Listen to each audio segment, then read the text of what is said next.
Livros são uma das formas mais antigas de você adquirir conhecimento. E talvez você olhe para isso e pergunte, bom, mas será que não tem formas melhores com tantas coisas por aí, YouTube, TikTok, tantas outras alternativas audiovisuais de absorver conhecimento? Por que ler livros, afinal, é tão importante? E por isso, eu vou te dar 3 grandes motivos pelos quais ler livros é fundamental.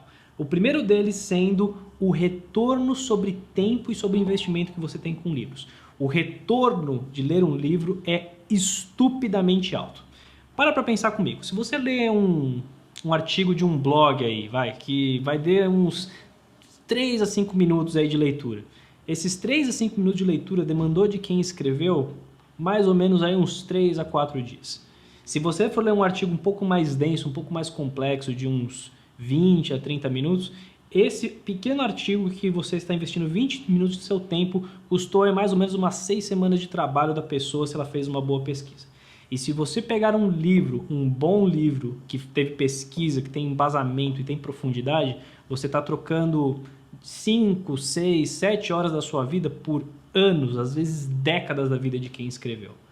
É um retorno ridículo. Você não consegue esse tipo de retorno em praticamente nenhuma atividade que você for fazer que você possa pensar. E não é à toa que bilionários e milionários e pessoas de sucesso leem muito. Elon Musk, Bill Gates, várias pessoas que são super famosas por serem empreendedores de sucesso leem muito. Por quê? Pelo retorno que eles têm. Se você não tem tempo de ler livros, é porque você está gastando tempo demais com atividades de pouca relevância ou de pouca alavancagem. Ler livros é uma forma excepcional de você conseguir um retorno espetacular sobre o tempo que você investe. A segunda razão pela qual você deveria ler livros é porque é uma forma espetacular de você conseguir um mentor fora da curva praticamente de graça. Se você pegar os livros ou as obras de uma pessoa que escreveu muito e pessoas de sucesso, mesmo uma biografia, se você não quiser ser uma pessoa que não escreveu tanto, é uma forma de você acessar a mente, o conhecimento e a experiência de uma pessoa que você provavelmente não conseguiria acessar de outra maneira. Imagina que incrível seria você ter, sei lá, 6 horas de conversa com o Richard Branson, que criou a Virgin, que é um dos empreendedores mais espetaculares do mundo. A biografia dele está aí, para quem quiser ver. Imagina você poder sentar com o Elon Musk durante horas para ouvir sobre a experiência de vida dele e como foi passar pelos desafios. A bibliografia dele também está aí para você aprender.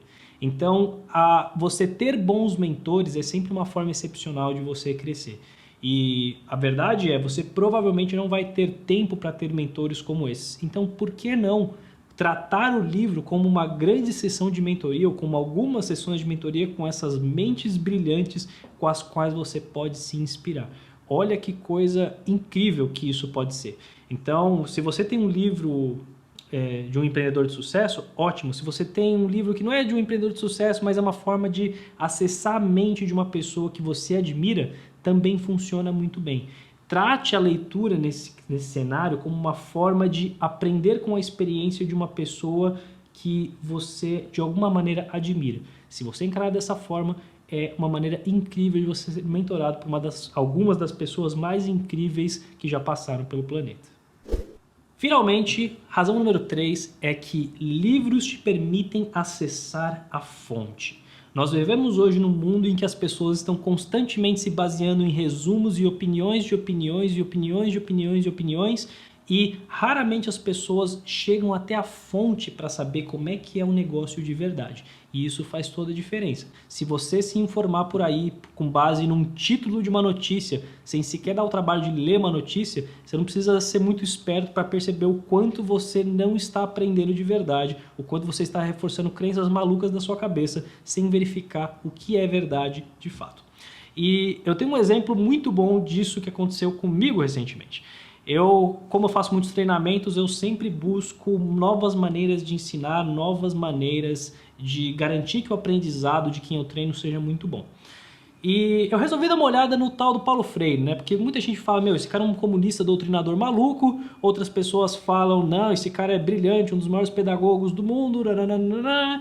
E ao invés de eu ficar me baseando na opinião de um ou na opinião do outro, eu fui lá, sentei a bunda na minha cadeira e li A Pedagogia da Autonomia. E fui entender o que esse brother falava. E agora que eu li o livro dele, eu posso dizer o que eu acho. Não com base na opinião de alguém que falou ou no que alguém disse. Não, eu posso dizer o que eu acho. E o que eu acho é, realmente, a abordagem pedagógica dele tem um viés ideológico muito forte e ele não faz a menor questão de esconder isso. Ele diz isso de uma forma muito explícita. No entanto, o que ele coloca também é que o processo de ensino, ele não deveria ser um processo de ensino que nem a gente tem hoje, que é um ensino que é com base em decorar as coisas e você ser capaz de repetir informações de maneira mecânica. Pelo contrário, o ensino deveria ser um fenômeno crítico, em que o professor não é o detentor da sabedoria. O professor ele é um facilitador que vai problematizar a visão de mundo e vai permitir que o aluno forme suas próprias opiniões. Então ele vai chegar e falar, pode ser que ele vire e fale, meu, o comunismo é ótimo. E o papel dele não é dizer e incutir na cabeça dos alunos que o comunismo é ótimo. Não. É que eles tenham a avaliação crítica para se perguntar, será que o comunismo é bom mesmo? Ou será que não? Ou será que sim? E por aí vai. E o ponto aqui não é entrar numa discussão se a gente deveria ir por viés ideológico A ou B, mas que muitas pessoas tomam como verdade que o Paulo Freire é um gênio ou que o Paulo Freire é um merda, sem sequer ter lido, sem sequer saber. Então, se você não quer ter uma vida baseada em ilusões, com base em loucuras coletivas, leia, porque a leitura vai permitir que você acesse a fonte das informações e assim consiga construir sua própria opinião de uma forma muito mais verossímil. E uma dica final para você que está convencido de que ler é importante, mas quer saber como ler mais. Uma recomendação da mais importante que eu posso te dar é busque leituras que você gosta. As pessoas me recomendam livros com alguma frequência porque eu estou sempre perguntando, pô, você lê alguma coisa interessante e tal? E eu costumo anotar esses livros todos e depois eu vou pesquisar a respeito, especialmente na Amazon. Sempre dou uma olhada nas avaliações da Amazon para ver se o livro é legal ou não. E eu só leio coisas que me interessam. Se eu olhei aqui e cheguei à conclusão de que não é para mim, eu não leio. E se eu comecei a ler um livro e o livro é uma porcaria, eu não gosto, me enche o saco, eu largo. Para que eu vou ficar me matando para ler um troço que eu não tenho prazer? Não, eu sempre busco livros sobre assuntos que me deixam curioso, assuntos que me interessam, assuntos que se conectam com as minhas paixões, com os meus desejos. E assim o hábito de leitura fica muito mais fácil. Não só em relação a temas, mas até a abordagem de escrita. Como é que é o tipo de escrita? É mais biografia? É mais histórias? É uma coisa um pouco mais técnica? Encontre o tipo de coisa que vai conectar com você. Porque afinal de contas, como nós falamos, ler é fundamental. Ler é uma forma incrível de você ter um retorno magnífico sobre tempo, de você ter mentores dos melhores do mundo para te ajudar a crescer na sua carreira, na sua vida pessoal, e é também uma maneira de você acessar a verdade muito melhor e não se basear na opinião maluca de pessoas que não têm ideia do que estão falando. Então, leia. Leia porque isso vai te ajudar a alcançar a vida que você verdadeiramente deseja. Vou deixar mais 2 vídeos aqui que vão te ajudar no seu processo de autodesenvolvimento. Porque afinal de contas, o objetivo desse canal é ajudar você a compartilhar o que você tem de melhor. E eu espero que você saia daqui um pouco mais capaz de fazer isso. Até a próxima.